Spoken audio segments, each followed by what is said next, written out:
बिस्मिल्लाहिर्रहमानिर्रहीम। अस्सलाम वालेकुम students, welcome to my YouTube channel chemistry with engineer Asad Ali.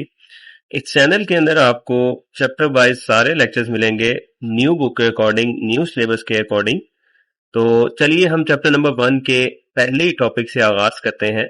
Chapter number 1 जो कि हमारे पास है periodic table and periodic properties. तो स्टूडेंट्स, हमारे पास फर्स्ट चैप्टर में है periodic table and periodic properties. इसमें हम इंशाल्लाह पीरियोडिक टेबल के हवाले से तमाम पॉइंट्स को डिस्कस करेंगे और शुरू में हमारे पास टॉपिक हिस्टोरिकल बैकग्राउंड है। इसमें स्टडी करेंगे कि पीरियोडिक टेबल की तरफ ले जाने के लिए किन किन केमिस्ट ने काम किया, उनकी वर्किंग क्या थी।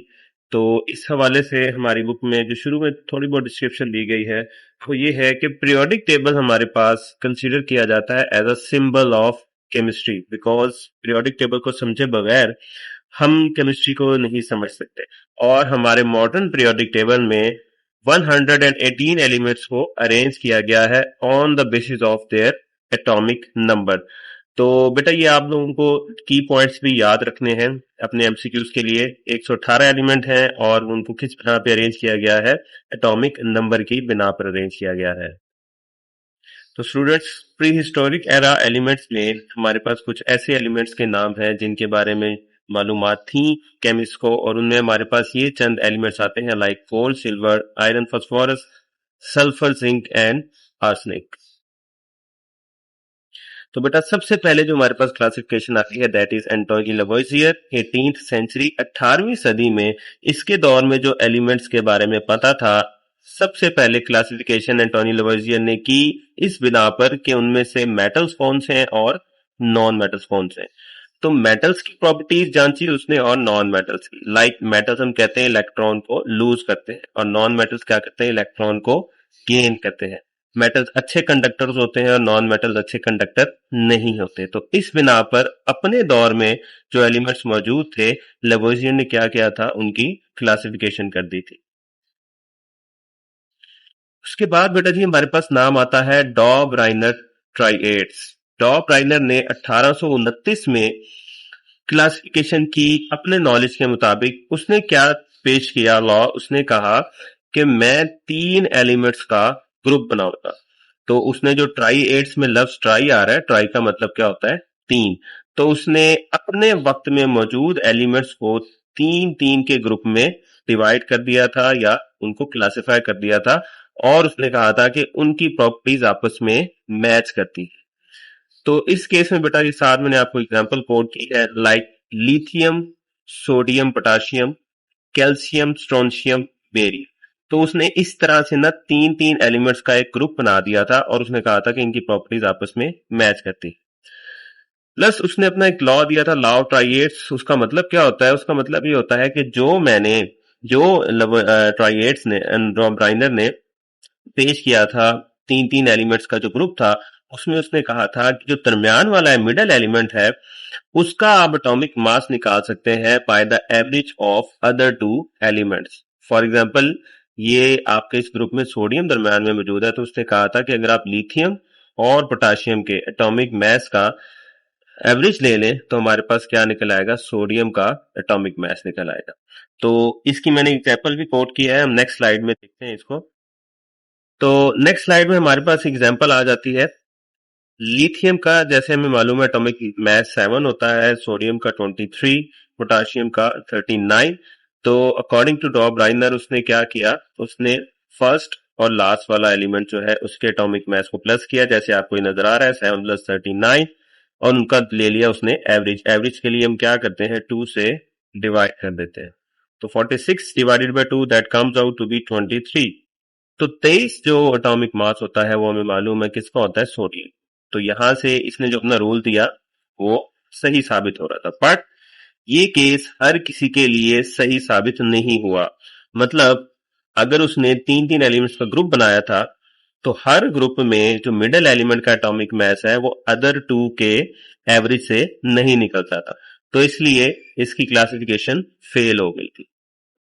तो इसके बाद हमारे पास नाम आता है जॉन न्यूलैंड्स का और उसका लॉ ऑफ ऑक्टेव्स। उसने 1864 में एक लॉ दिया था that is law of octaves, और उसने इस बिना पर एलिमेंट्स को क्लासिफाई किया था।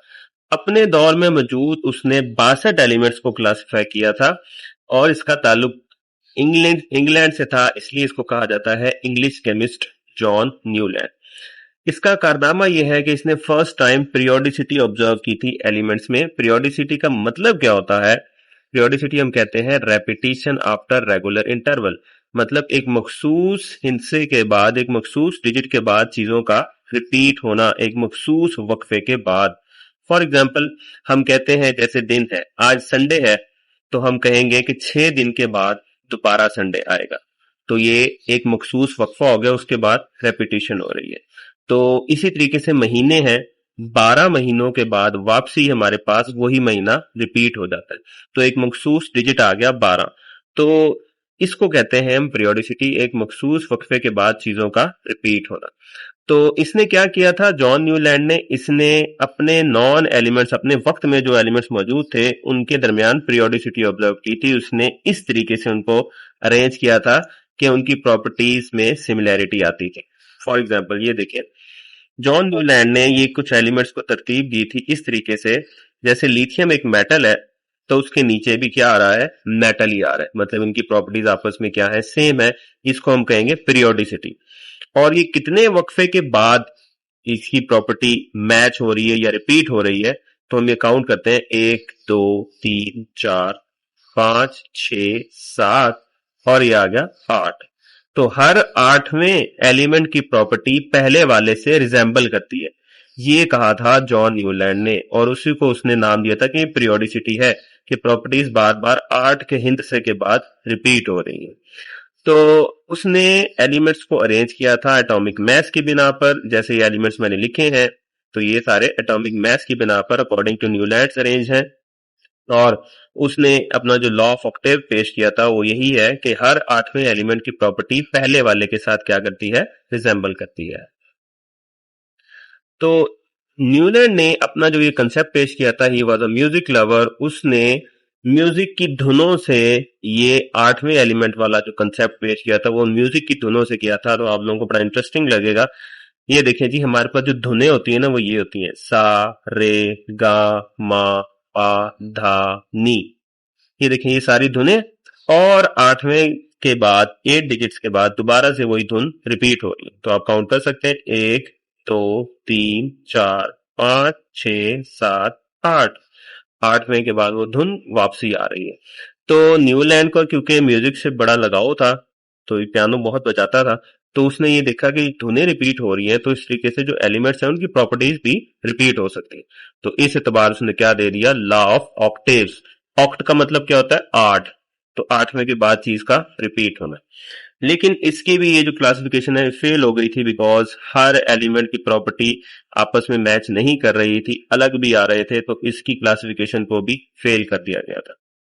स्टूडेंट्स, नेक्स्ट हमारे पास नाम आता है लॉथर मेयर का, और उसने 1864 में ही 1864 में जिसमें न्यूलैंड्स में काम किया था उसी में ही इसने अपनी कंट्रीब्यूशन की थी।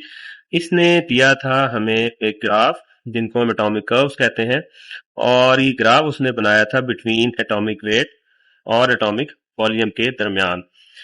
ये आपको ग्राफ शो हो रहा है जिसमें हमने एक्स एक्सिस पर एटॉमिक वेट को लिया है और वाई एक्सिस पर एटॉमिक वॉल्यूम को लिया है।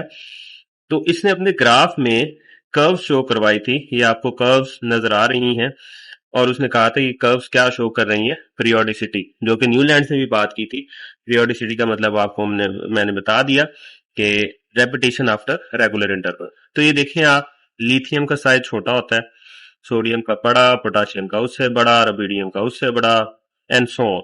तो इस तरीके से उसने अपने कर्व्स में साइज के थ्रू ये बात की थी कि जो एटम का साइज है वो इंक्रीजिंग ऑर्डर में, ये जो मेरी पीक्स हैं इसके ग्राफ में जो पीक्स नजर आ रही हैं वो उनका साइज बड़ा होता जा रहा है।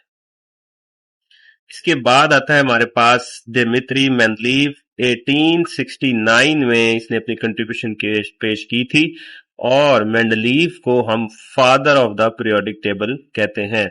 मतलब मेंडलीव वो नाम है जिसने सबसे पहले टेबुलर फॉर्म में एलिमेंट्स को अरेंज करके दिखाया था। टेबुलर फॉर्म से मुराद मेरी है, इसने ग्रुप्स और पीरियड्स में एलिमेंट्स को अरेंज किया था। He was a Russian chemist. बेटा आपने ये याद रखना है एमसीक्यूज के लिए। और इसके वक्त में 63 एलिमेंट्स के बारे में पता था और इसने इंक्रीजिंग एटॉमिक मास की बिना पर उनको अरेंज किया था। इसी को हम पीरियोडिक लॉ भी कहते हैं कि अगर एलिमेंट्स को अरेंज किया जाए एटॉमिक मास की बिना पर तो उनकी प्रॉपर्टीज क्या करती हैं, रिपीट करती हैं। यही कहा था मेंडलीव ने। तो नेक्स्ट हमारे पास जो मेन कंट्रीब्यूशन आती है मेंडलीव की, he left gaps for the undiscovered elements. वो एलिमेंट्स जो कि अभी डिस्कवर नहीं हुए थे, मेंडलीव में उनके लिए क्या किया था, जगह छोड़ दी थी। मेंडलीव ने जो सबसे अच्छा काम किया वो यही था जो कि न्यूलैंड या बकिया केमिस्ट जो है वो नहीं कर सके थे। इसने कहा था कि एलिमेंट्स अभी और भी आएंगे, तो उसने उनकी जगह छोड़ दी थी। जैसे आपको ये टेबल के अंदर नजर आ रहा है, मैंने कुछ क्वेश्चन मार्क छोड़े हैं। ये बेसिकली मेंडलीव के टेबल की एक पिक्चर है। इसमें उसने वो एलिमेंट जो अभी तक डिस्कवर उसके दौर में नहीं हुए थे उनकी खाली जगह छोड़ दी थी। इसकी एक मिसाल भी मैंने आपको लिख कर दी है, लाइक जर्मेनियम। जर्मेनियम के बारे में मेंडलीव ने इसकी प्रॉपर्टीज भी प्रिडिक्ट कर दी थी और इसका एटॉमिक मास भी प्रिडिक्ट कर दिया था और कहा था कि ऐसा एक एलिमेंट आएगा जिसका एटॉमिक मास क्या होगा, जिसकी प्रॉपर्टीज क्या होंगी। तो ये जो उसने कंट्रीब्यूशन की थी that was very successful. But फिर भी मेंडलीव की डिस्कवरी को भी फेल करा दिया गया था, मतलब उसका टेबल भी फेलियर की तरफ चला गया था। तो इसकी रीजंस हम जरूर पढ़ेंगे बिकॉज ये हमारे पीरियोडिक टेबल को समझने के लिए बहुत जरूरी है, बट इंशाल्लाह in the next lecture. Last में हमारे पास कंट्रीब्यूशन आती है हेनरी मोजले की और उसने 1913 के अंदर ये कंट्रीब्यूशन दी थी और मॉडर्न पीरियोडिक लॉ की हमें डेफिनेशन भी दी। मोजले ने क्या कहा, मोजले ने कहा कि आप एलिमेंट्स को एटॉमिक मास की बजाय एटॉमिक नंबर्स की बिना पर अरेंज करें, और ये 1913 में उसने बात की थी। और मेंडलीव के टेबल में जो गलतियां थी वो भी उसने दूर की और एक नया टेबल दिया जिसको हम कहते हैं मॉडर्न पीरियोडिक टेबल। तो इसी से हमारे पास डेफिनेशन निकलती है मॉडर्न पीरियोडिक लॉ की, जो कि हमारे पास है, properties of elements are periodic function of their atomic numbers. मतलब एलिमेंट्स की जो प्रॉपर्टीज हैं वो उनके एटॉमिक नंबर्स के एतबार से रिपीट होती रहती है। तो ये था हमारे पास हिस्टोरिकल बैकग्राउंड का टॉपिक।